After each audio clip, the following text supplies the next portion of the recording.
अब आता है बच्चों हमारे पास नया topic algebraic methods of solving a pair of linear equations. मतलब क्या हुआ कि हमारे पास पेयर ऑफ लीनियर इक्वेशंस को सोल्व करने के कौन से मेथड आते हैं हमारे पास, अलजेब्राइक मेथड। अब थोड़ा इसके बारे में बात करते हैं।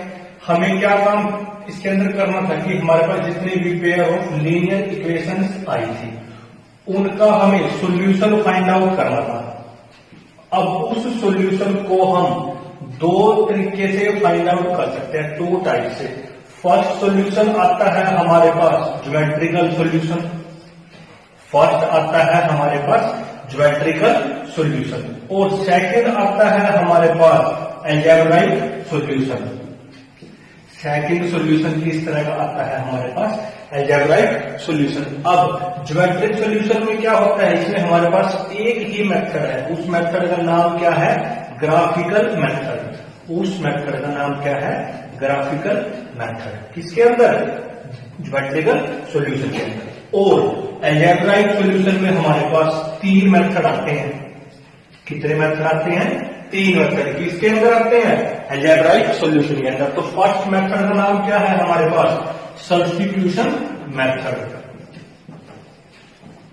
क्या नाम है, सब्स्टिट्यूशन मेथड। और सेकंड मेथड का नाम क्या है हमारे पास, एलिमिनेशन मेथड। सेकंड का नाम क्या है, एलिमिनेशन मेथड। और थर्ड का नाम क्या है हमारे पास, थर्ड आता है cross multiplication method. Cross multiplication method. अब जैसे जैसे हम आगे काम करेंगे वैसे वैसे इन सभी के बारे में हम डिस्कस करते चलेंगे। फर्स्ट जो हमारे पास ये ज्योमेट्रिकल मेथड था हमारे पास, ये हमने एक्सरसाइज 3.1 और 3.2 में कर लिया। मतलब कि जो हमारे पास ग्राफिकल मेथड था तो हमें क्या करना था, उन दो लाइंस का ग्राफ प्लॉट करना था, और जहां पे भी वो आपस में इंटरसेक्ट करते हैं, अगर इंटरसेक्ट करते हैं तो if they can intersect then their point of intersection is the solution of both pair of linear equation। जहां पे वो इंटरसेक्ट करती है वो पॉइंट ऑफ इंटरसेक्शन उन दोनों के दोनों इक्वेशन नंबर 1 और 2 का क्या कहलाता है, सॉल्यूशन कहलाता है। ये किसके अंदर आता था, ज्योमेट्रिकल सॉल्यूशन के अंदर। इसका नाम क्या था, ग्राफिकल मेथड। अब हमने ये तो कर लिया। हमारे पास क्या आता है, अलजेब्राइक मेथड। इसके अंदर भी हमारे पास तीन मेथड आएंगे। मतलब हमें ग्राफ नहीं प्लॉट करना है उसका, लेकिन उनको आपस में सोल्व करना है। और इसमें फर्स्ट मेथड क्या है, सब्स्टिट्यूशन मेथड, जिसके बेस पे हमारी एक्सरसाइज 3.3 होगी। देखें फर्स्ट क्वेश्चन क्या दे रखा है इसने, solve the following pair of linear equations bye substitution method. कि हमें इस पेयर ऑफ लीनियर इक्वेशंस को जो यहाँ पे लिखी है उसको सोल्व करना है, कौन से मेथड से, सब्स्टिट्यूशन मेथड से। चलो करते हैं। इस मेथड में जैसा कि इसके नाम से ही क्लियर है, जो ये हमारा सब्स्टिट्यूशन मेथड आता है, जैसा कि इसके नाम से ही क्लियर है, सब्स्टिट्यूशन मतलब सब्स्टिट्यूट करो। सब्स्टिट्यूट किसको करो, जो दो इक्वेशन आई हमारे पास, ये x और y दो वेरिएबल के अंदर आई। अब हमें क्या करना है, या तो x की वैल्यू को इन टर्म्स ऑफ y निकाल दो, या y की वैल्यू को इन टर्म्स ऑफ x निकाल दो। मतलब क्या हुआ, x या y की वैल्यू को निकाल के किसी भी एक इक्वेशन में उसको दूसरी इक्वेशन में पुट कर दो। Means we can put the value of x और y फ्रॉम इक्वेशन नंबर 1 और equation number 2 in equation number 2 और इक्वेशन नंबर 1। मतलब कि हम इक्वेशन नंबर 1 में से अगर x की वैल्यू निकालते हैं तो उसको इक्वेशन नंबर 2 में पुट कर देंगे। अगर इक्वेशन नंबर 2 में से निकालते हैं x की वैल्यू तो उसको इक्वेशन नंबर 1 में पुट कर देंगे। सिमिलर काम हम y के लिए भी कर सकते हैं। y की वैल्यू को 1 में से निकालेंगे तो 2 में पुट कर देंगे, 2 में निकालेंगे तो 1 में पुट कर देंगे। चलिए फर्स्ट क्वेश्चन देखते हैं। फर्स्ट क्वेश्चन क्या है हमारे पास, x plus y is equal to 14 and x minus y is equal to 4। तो हम क्या काम करते हैं, फ्रॉम इक्वेशन नंबर 1 हमने क्या किया, x की वैल्यू निकाल दी। x की वैल्यू निकालने के लिए y को राइट हैंड साइड में लेके जाना पड़ेगा। तो जैसे ही लेके जाएंगे तो हमारे पास y कैसा हो जाएगा, माइनस का हो जाएगा। अब हमारे पास x की वैल्यू निकाल दी हमने, कहां से निकाल दी, फ्रॉम इक्वेशन नंबर 1। बस यहाँ आपको ये ध्यान रखना है, जिस इक्वेशन में से x या y की वैल्यू निकालेंगे, जिस इक्वेशन में से, उसके अंदर दोबारा पुट नहीं करनी है। उसके अलावा जो हमारे पास सेकंड इक्वेशन बचती है उसमें पुट करनी है।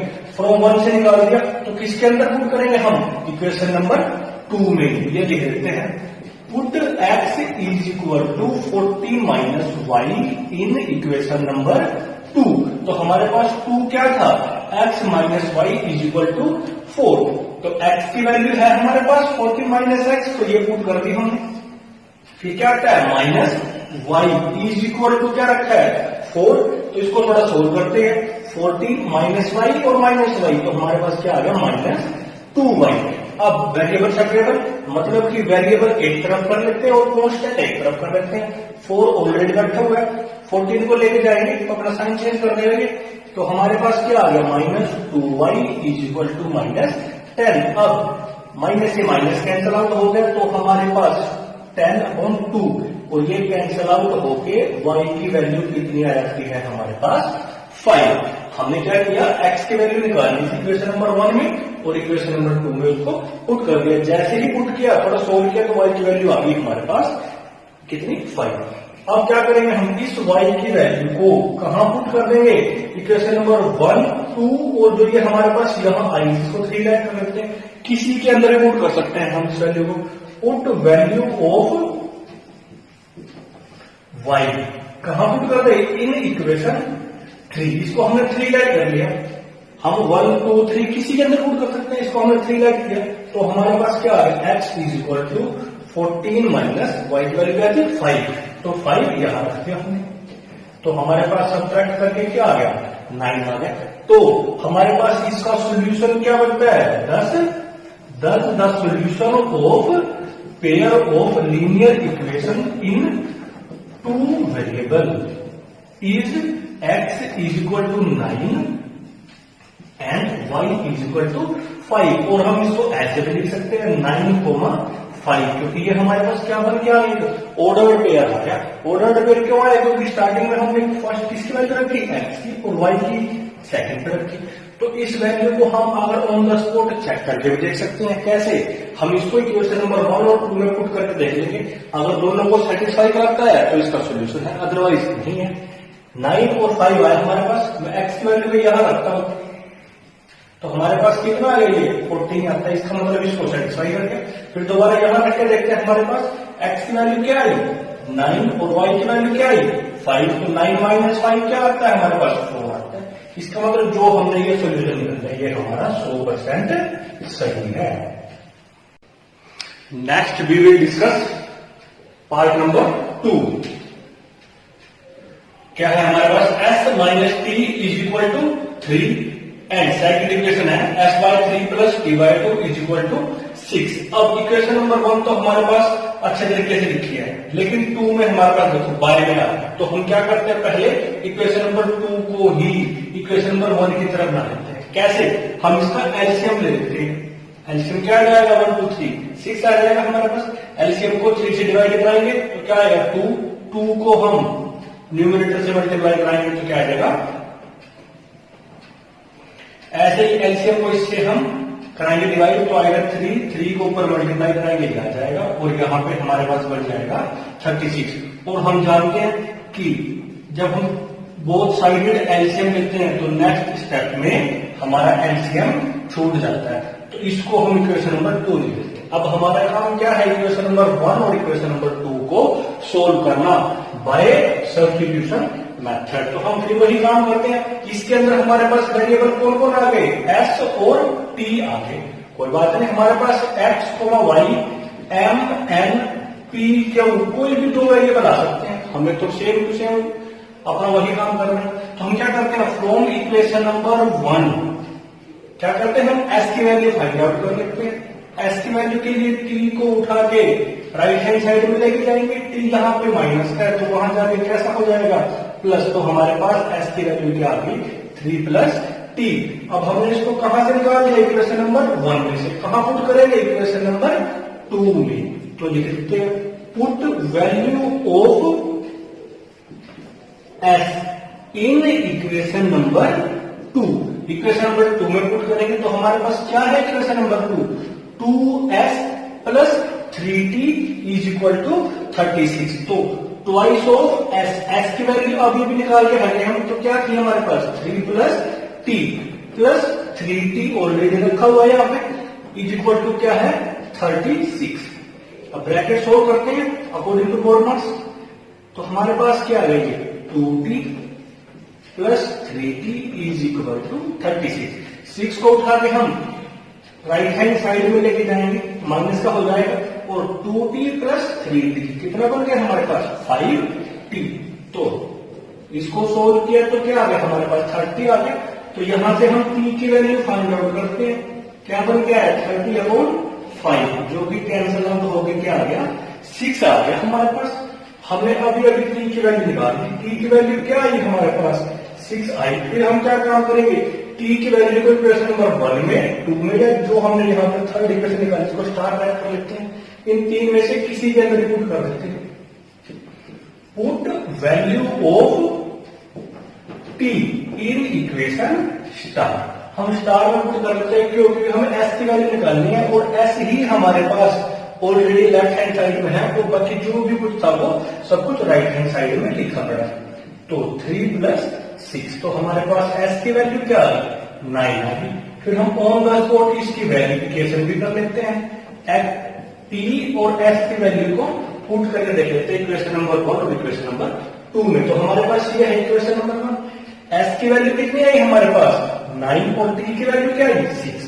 पुट करते हैं हमारे पास क्या होता है s की वैल्यू है 9 और t की वैल्यू है 6। तो जैसे ही 9 माइनस 6 करेंगे तो हमारे पास क्या आ जाएगा 3, तो इसको सेटिस्फाई करते हैं। फिर इक्वेशन नंबर 2 में करते हैं हम, हमारे पास क्या है 2s, इक्वेशन नंबर 2 एक बार दोबारा लिख लेते हैं, 2s plus 3t is equal to 36। तो s की वैल्यू पुट की हमने 9 और t की वैल्यू पुट करते हैं 6, तो कितना आना चाहिए हमारे पास 36 आना चाहिए। 9 to the 18 and this is also 18 and 18 plus 18 कितना होता है हमारे पास 36, जो इसके इक्वल आता है। इसका मतलब क्या हुआ, जो ये वैल्यू हमने निकाल दिया तो वो हमारी सही है। फिर हम करते हैं पार्ट नंबर 3, जो इसको भी हमें इसी मेथड से सोल्व करना है। क्या इक्वेशन है 3x minus y is equal to 3 and 9x minus 3y is equal to 9। क्या काम करते हैं हम, फ्रॉम इक्वेशन नंबर 1 हम क्या काम करते हैं y की वैल्यू को फाइंड आउट कर लेते हैं यहां से। तो क्या करेगा, जब y की वैल्यू निकालनी है तो हमें 3x को राइट हैंड साइड में लेके जाएंगे, जो माइनस का हो जाएगा।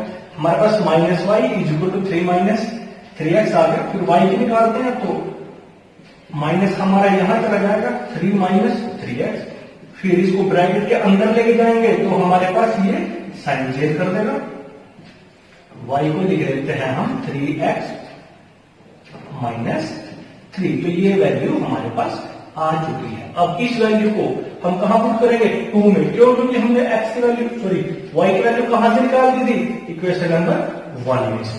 तो जैसे ही 2 में पुट करते हैं तो क्या आया 9x माइनस 3y, y की वैल्यू निकाल रखी है हमने 3x minus 3 is equal to क्या आया 9। इसको सोल्व करते हैं, 9x plus 9 is equal to 9, यहां पे 9x से 9x कैंसिल आउट हो गया, 9 इज इक्वल टू 9 से हमारा 9 कैंसिल आउट हो गया, तो क्या आ गई 1 इज इक्वल टू 1 को हम उठा के यहां जाते हैं तो हमारे पास क्या आ गया। तो हमारे पास इस तरह की कोई भी सिचुएशन आती है जहां पे हमारे पास वेरिएबल x और y दोनों वेरिएबल हमारे एलिमिनेट हो जाते हैं, मीन्स हमें किसी की भी वैल्यू नहीं दिखती, वो सिचुएशन किस केस में आती है, वो सॉल्यूशन आती है हमारे पास इनफाइनाइटली मैनी सॉल्यूशन के केस में। इसका मतलब क्या हुआ, यहां से हमने जैसे इसको सोल्व किया तो x और y की एक वैल्यू है पर्टिकुलर, क्या है वो s और t की 9,6, मतलब यही इसका सॉल्यूशन होगा। लेकिन यहाँ पे तो हमारे पास s और t जो हमारे पास x और y थे इनकी वैल्यू एलिमिनेट होगी, मतलब ये हमारे पास वेरिएबल ही नहीं है। ये किस केस में होगा, जब हमारे पास इनफाइनाइटली मैनी सॉल्यूशंस आएंगे। हम इसको ऑन द स्पॉट चेक करके भी देखते हैं, हमारे पास क्या आएगा। हमने इनफाइनाइटली मैनी सॉल्यूशंस की कंडीशन की थी a1 upon a2 is equal to a1 upon a2 is equal to b1 upon B2 is equal to C1 upon C2 आना चाहिए। तो हमारे पास क्या आता है, ये 3/9, 3/9 आ गया हमारे पास। B1 अपॉन B2 क्या आता है, -1 अपॉन -3, और C1 अपॉन C2 क्या आता है हमारे पास, 3/9। तो इसको हम अगर देखते हैं तो कैंसिल आउट हो गई है हमारे पास, क्या बन जाता है 1/3, 1/3, और ये भी 1/3। इट मीन्स ये इनफाइनाइटली मैनी सॉल्यूशंस की कंडीशंस को सेटिस्फाई करता है। क्वेश्चन नंबर 1 जो हमारे पास 3x - y is equal to 3 है। तो मैं यहां से हमने किसी भी एक चीज की वैल्यू पुट कर देता हूं, तो हमारे पास बहुत सारी वैल्यू आ जाती है। कैसे, तो मैंने ये लिख दिया, y को उठा के हम दूसरी तरफ लेके जाएंगे तो ये साइन चेंज करके ये आ जाएगा। तो यहां से हम इसकी बहुत सारी वैल्यू निकाल सकते हैं। तो जैसे मैंने क्या किया, x की वैल्यू 1 पुट की, x की वैल्यू मैंने 1 पुट की। जैसे ही यहाँ पे 1 पुट करेंगे तो मेरे पास क्या आएगा, 3 - 3 इक्वल टू 0, एक वैल्यू ये आ गई। फिर मैंने x की वैल्यू 2 पुट की, जैसे ही मैं x की वैल्यू 2 पुट करूंगा तो ये 6 हो जाएगा, 6 - 3 3 बन जाएगा। x की वैल्यू 3 पुट करूंगा तो 9। ऐसे हम इसकी बहुत सारी वैल्यूज को फाइंड आउट कर सकते हैं, और ये सारी की सारी वैल्यू इक्वेशन नंबर 1 और 2 को सेटिस्फाई करेंगी। चलिए अब नेक्स्ट